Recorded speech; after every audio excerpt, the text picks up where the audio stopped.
We're underway in Bulgaria, to a place in the mountains around 2 hours northwest of Sofia, the capital city. And it's to do with the Bulgarian Aid Project.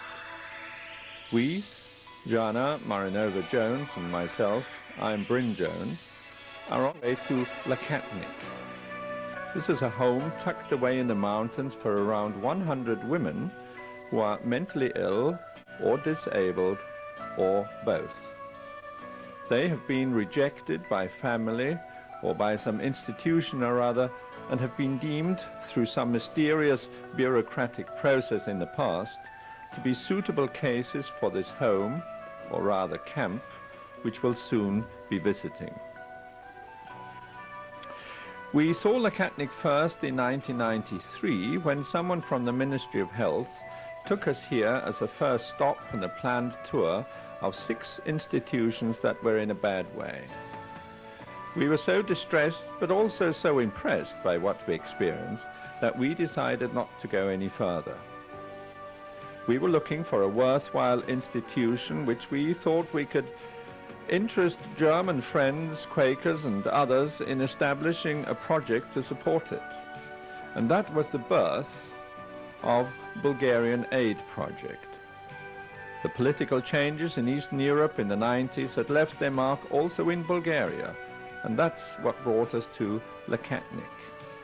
It's now Easter 1997, and our representative in Sofia, Stetso Shalimanov, is visiting the home.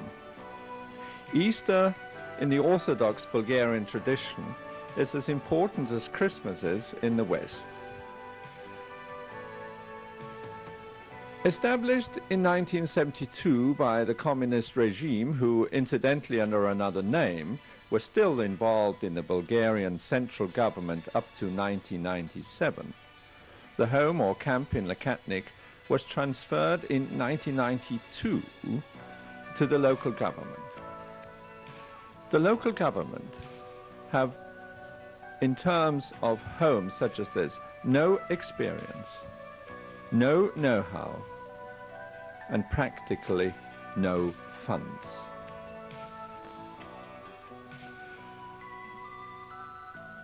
We shall now be seeing some of the women here.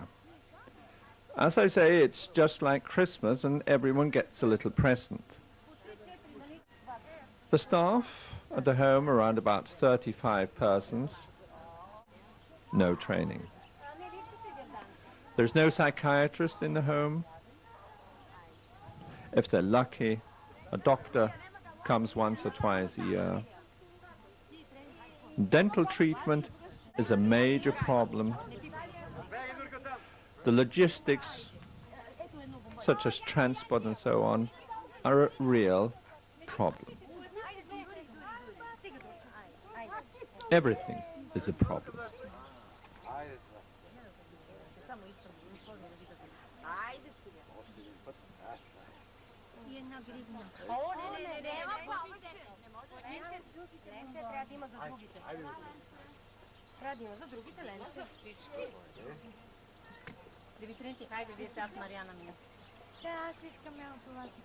Maria was telling us that she couldn't remember the last time that she had a piece of jewelry.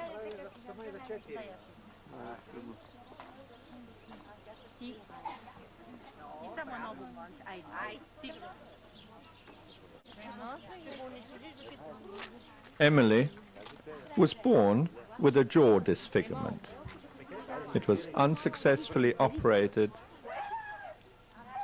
as she was a child. Emily now helps the management with simple clerical work. Emily was rejected from birth by her family.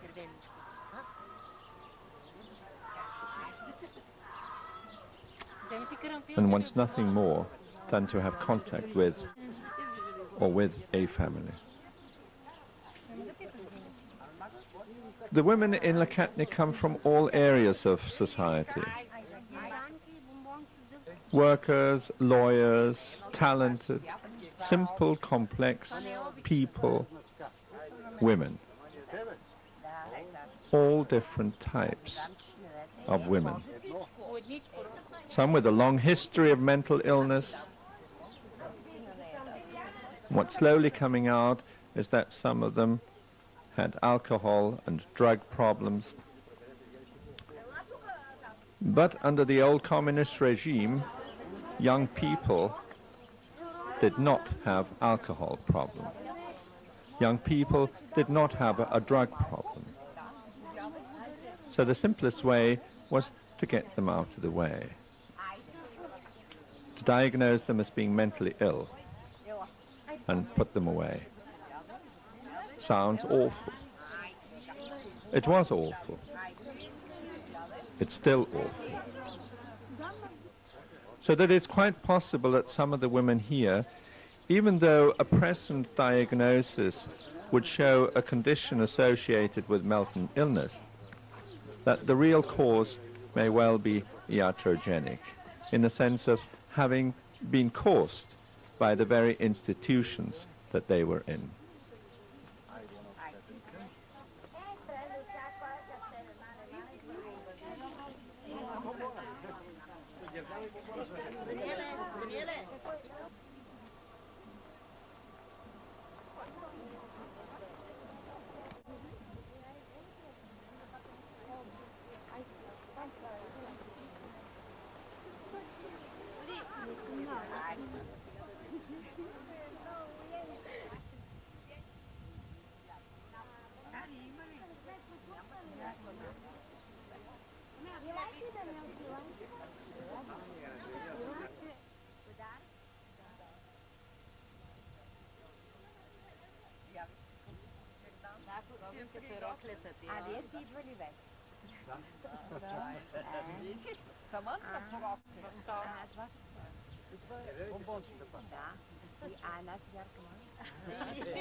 Vasilka is this woman's name.